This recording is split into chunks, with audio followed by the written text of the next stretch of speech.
I got broads in Atlanta, just took the lean in the family, credit cards and the scammers, hitting the licks in the band, legacy. Hello everyone.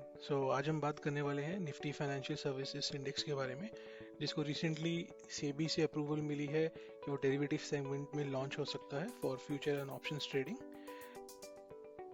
तो पहला question तो ये उठता है कि NSE ने ये step इस टाइम क्यों लिया है। एक रीसेंट इन्वेस्टमेंट डेटा के अकॉर्डिंग ये पता चला है कि जो फॉरेन पोर्टफोलियो इन्वेस्टर्स हैं 48% उनका नया इन्वेस्टमेंट फाइनेंशियल सर्विसेज सेक्टर में जा रहा है, और ये पूरा 35% एलोकेशन जो है वो कस्टडी ऑफ एफआईआईज के अंदर में है। तो एनएसई एज्यूम करता है कि लिक्विडिटी इसमें इसलिए ज़्यादा अच्छी होगी क्योंकि मेजर मनी जो आ रहा है वो फाइनेंशियल सर्विसेज सेक्टर में जा रहा है, and it will give a better risk diversification opportunities. And second reason ये है कि अभी मेजरली 2 इंडेक्स हैं, वैसे 3 हैं, बट निफ्टी आईटी इंडेक्स इतना ट्रेड नहीं होता है, mainly Nifty and bank Nifty he trade होते हैं। ये एक इंडेक्स ऐसा इंडेक्स है जो निफ्टी एंड बैंक निफ्टी के बीच का इंडेक्स है। तो चलिए पहले ये समझते हैं कि ये एक बीच का इंडेक्स क्यों कह रहे हैं हम इसको। तो उसको समझने के लिए पहले हमें निफ्टी 50 इंडेक्स और बैंक निफ्टी इंडेक्स को देखना होगा। यहाँ पे डेटा हमारा निफ्टी 50 इंडेक्स का है। अगर आप देख सकते हो यहाँ पे हमारे पास जो सेक्टर रिप्रेजेंटेशन है वो बहुत सारे सेक्टर से है, जिसमें टॉप फाइनेंशियल सर्विसेज सेक्टर है, सेकंड आईटी है, and followed on by oil and gas, consumer goods and so on. Nifty index में टॉप 50 स्टॉक्स का एलोकेशन है रिस्पेक्टिव वेटेज के अकॉर्डिंग, और इसका जो बीटा है वो 1 है, क्योंकि ये बेंचमार्क बेस इंडेक्स है तो इसका बीटा 1 ही रहेगा, एंड बाकी के इंडेक्स निफ्टी के इंडेक्स से कंपेयर किए जाते हैं। नाउ हम देखते हैं बैंक निफ्टी का रिप्रेजेंटेशन कैसा है। अगर आप देखेंगे बैंक निफ्टी का रिप्रेजेंटेशन, इसमें टोटल 12 स्टॉक्स हैं, एंड इसका जो बीटा है वो निफ्टी से ज़्यादा है। बीटा का मतलब ये होता है कि ये ज़्यादा वॉलेटाइल है as compared to Nifty, and of course ये वॉलेटाइल ज़्यादा होगा भी क्योंकि इसमें 12 स्टॉक्स हैं एंड निफ्टी में टोटल 50 स्टॉक्स हैं। कम स्टॉक्स होने की वजह से इसमें वॉलेटिलिटी ज़्यादा होगी, वेरस निफ्टी में वैरायटी ऑफ सेक्टर्स के स्टॉक्स हैं तो उसमें ओवरऑल वॉलेटिलिटी सेटल होके कम होती है। चलिए अब देखते हैं कि निफ्टी फाइनेंशियल सर्विसेज इंडेक्स में कैसा है रिप्रेजेंटेशन। ये लॉन्च हुआ था 2011 में, वेरस जो बैंक निफ्टी इंडेक्स था वो 2003 में लॉन्च हुआ था। ये ऑफ कोर्स 7-8 साल बाद लॉन्च हुआ है, तो इसका डेटा जो एनएसई की साइट पे है ऑफ कोर्स उतना ज़्यादा अवेलेबल नहीं है, एंड इसमें टोटल 20 स्टॉक्स हैं। एंड अगर आप इसके 20 स्टॉक्स का एलोकेशन देखना चाहते हैं तो अगर आप यहाँ पे देखेंगे एनएसई की वेबसाइट में, इसको मैं बाय टर्नओवर सॉर्ट कर देता हूँ। इसमें मेजर सारे बैंक हैं जो बैंक निफ्टी में है, एंड इसमें M&M finance, Chola finance, SBI life, PEL, REC, ICICI prudential, HDFC AMC, जो इंश्योरेंस कंपनीज हैं, NBFCs हैं, एंड हाउसिंग फाइनेंस कॉर्पोरेशन है, प्लस बैंक्स, जो मेजर बैंक्स बैंक निफ्टी में, ये उनका एक वेटेड एवरेज इंडेक्स है, जिसमें कि HDFC एंड HDFC बैंक का ऑफ कोर्स फिर से मैक्सिमम वेटेज है, एंड देन फॉलोड बाय बाकी के बैंक्स, प्लस इसमें इंश्योरेंस कंपनीज का पार्टिसिपेशन है। अगर इसमें बीटा देखें तो 1.23, 1.2, एंड जब से ये लॉन्च हुआ है 1.16 है। वेरएस अगर यहाँ पे आप बैंक निफ्टी का बीटा देखेंगे तो जब से लॉन्च हुआ है 1.08 है, बट ये ऑफ कोर्स 7 या 8 साल पहले लॉन्च हुआ था as compared to financial services index. तो क्योंकि इसमें 20 स्टॉक्स हैं और उसमें 12 स्टॉक्स हैं बैंक निफ्टी में, थोड़ा सा इसमें वॉलेटिलिटी कम होनी चाहिए रिलेटिवली, बट अगर आप बीटा कंपेयर करेंगे बैंक निफ्टी और फाइनेंशियल सर्विस इंडेक्स का, ये ऑलमोस्ट सेम ही है।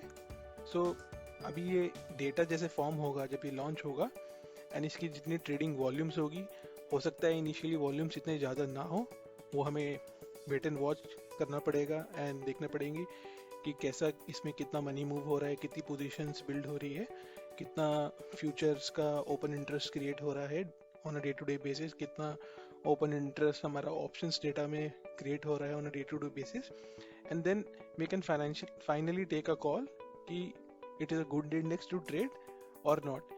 कुछ लोग इनिशियली इस पे जंप करेंगे क्योंकि ये एक बीच का इंडेक्स है। अगर निफ्टी एक लो रिस्क लो रिवॉर्ड इंडेक्स है एंड बैंक निफ्टी एक high risky and highly rewarding index है, तो क्योंकि ये बीच का इंडेक्स है जिसमें 20 स्टॉक्स है एंड इसको हम मीडियम कैटेगरी में पुट कर सकते हैं कि ये medium risk and medium rewarding index है, तो हो सकता है इनिशियली इसमें बहुत ज़्यादा इंटरेस्ट आए एंड एनएसई की स्टडी के अकॉर्डिंग भी इसमें 35% एलोकेशन फॉरेन पोर्टफोलियो इन्वेस्टर्स का है इस पे, तो उसके अकॉर्डिंग ये एक अच्छा इंडेक्स हो सकता है ट्रेड करने के लिए।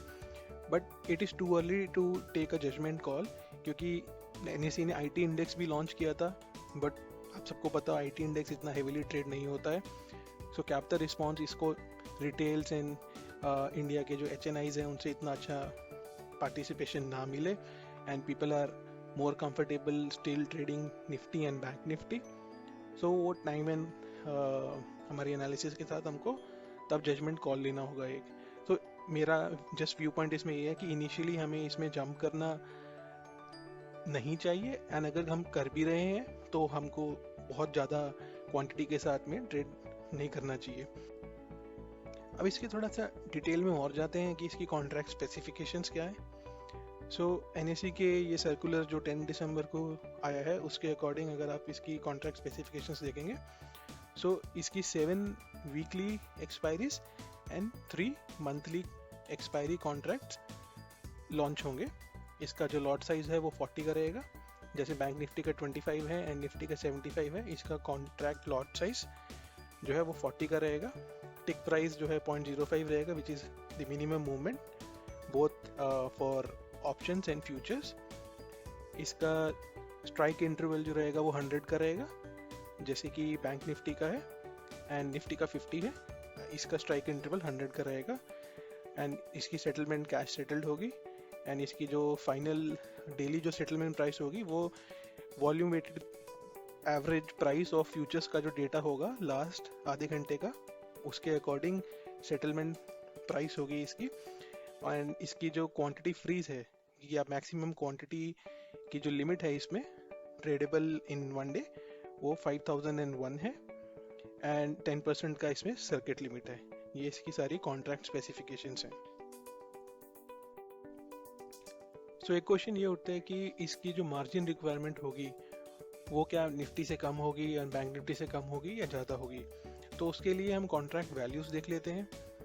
अभी मैंने अप्रॉक्सीमेट वैल्यूज़ लिए हैं यहाँ पे कि निफ्टी 13,500 पे क्लोज हुआ है, बैंक निफ्टी 30,600 पे एंड ये 14,500 पे क्लोज हुआ है एंड ये इनकी लॉट साइज है।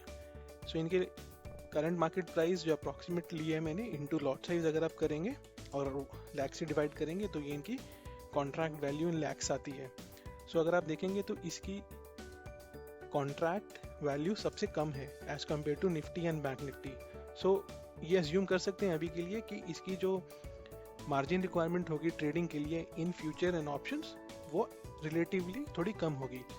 सो अगर वो रिलेटिवली थोड़ी कम होगी तो इसमें पार्टिसिपेशन हो सकता है कि अच्छा आएगा लोगों का। तो एक नज़र इसके चार्ट पे भी मार लेते हैं कि इसका चार्ट कैसा दिखा रहा है। अभी ये करंटली 14,501 पे बंद हुआ था लास्ट फ्राइडे को एंड अगर आप इसको थोड़ा सा जूम आउट करो और इसका ट्रेंड देखें तो ये एक अप ट्रेंड में है, जैसे कि बैंक निफ्टी रहा है। रिलेटिवली थोड़ा सा भी ये मोमेंटम लूज किया है RSI अकॉर्डिंग के RSI इंडिकेटर के according and Mansfield relative strength indicator जो कि एक इंडिकेटर है विच टेल्स की ये index in relation to benchmark Nifty index strong है या वीक है।